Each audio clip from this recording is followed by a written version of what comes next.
मैं दूध दाते ना दही आते ना बस रोटी खवाते बस और का खवा दे अगर भूख लगाई तो सूखी रोटी खा लेते. Anyway, I was in Thane and the teachers there were telling me no teacher will teach before 1 p.m. on Monday because the children have not had a morsel since Friday afternoon midday meal because they have nothing at home.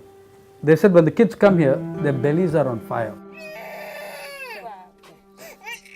See, chronic undernutrition is just one manifestation of what happens with Adivasis in general, particularly with children who are more vulnerable. Adivasis even have a lower life expectancy than the rest of the population.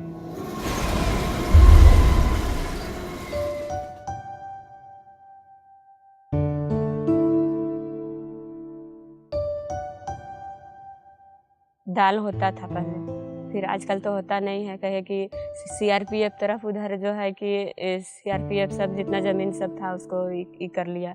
फिर आने जाने के लिए जो छोटा सा रास्ता था बैल उल घुसता थी हल चलाने के लिए वो भी उसको भी मतलब बंद कर दिया. This denial of an access to forest resources and then also a shrinking of space that they experience because of, let's say, dams, mineral exploitations, let's say industries, has implicated the health status of the Adivasis. They've got into agriculture, but the quality of their agriculture is very poor. Plus, they don't have good fertile flat lands. Extreme land alienation, loss of land, has a severe impact on the well-being of the Adivasi family. Their eating is much less while their labor increases enormously.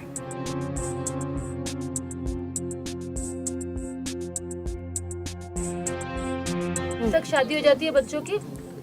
हम तो छोटे में कर दिए हैं. 12 बरस रे सुरसाइन मुंडू पाकुलेन्यो मुंडू इर्डुक मेंडाव इर्डुक सिल्ला.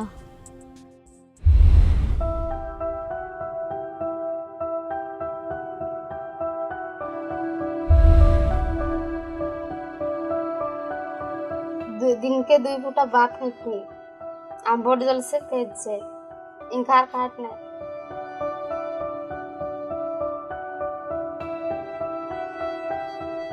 कैसा साफ सफाई रहेंगे वे तो भी गंदी हो जाते हैं. बाल बच्चे इतने पानी कानून लागे. अब बगल में बोर हुए के नल हुए तो वापस भर के भी नहा लिए. अब दूर को पानी है, साफ सफाई कैसा रहेंगे. Government programs, whether it is the ICDS or health or nutrition or food security, doesn't reach tribal areas because of absenteeism, because of indifference, because staff doesn't like to work in tribal areas. Problem of extremist violence affects only about 1/3 of tribal blocks in central India.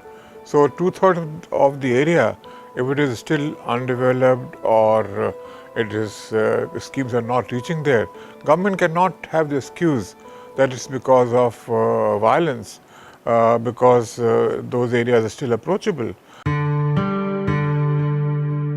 Combination of loss of traditional livelihoods, their inability to come up with an alternative agriculture-based livelihood, and thirdly, very poor delivery of public services. I think these are some, probably among the key reasons. In the sort of mainstream psyche, the tribal is a somewhat lesser human being.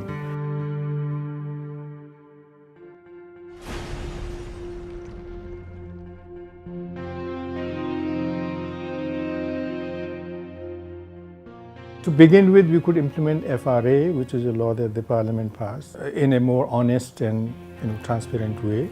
Then I think also if we implemented issues around PESA, the Panchayat extension for scheduled areas, which would enable tribal communities to manage their own services, their own Anganwadis, their own midday meal programs and so on and so forth, I think that probably would help.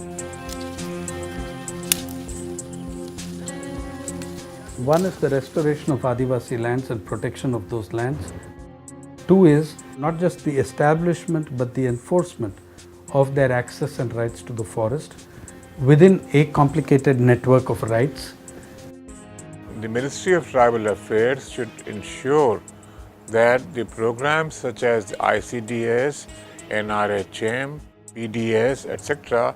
actually reach tribal areas. There should be monitoring of these programs, and the states should be taken to task if they are not posting people or the people are not doing their duty.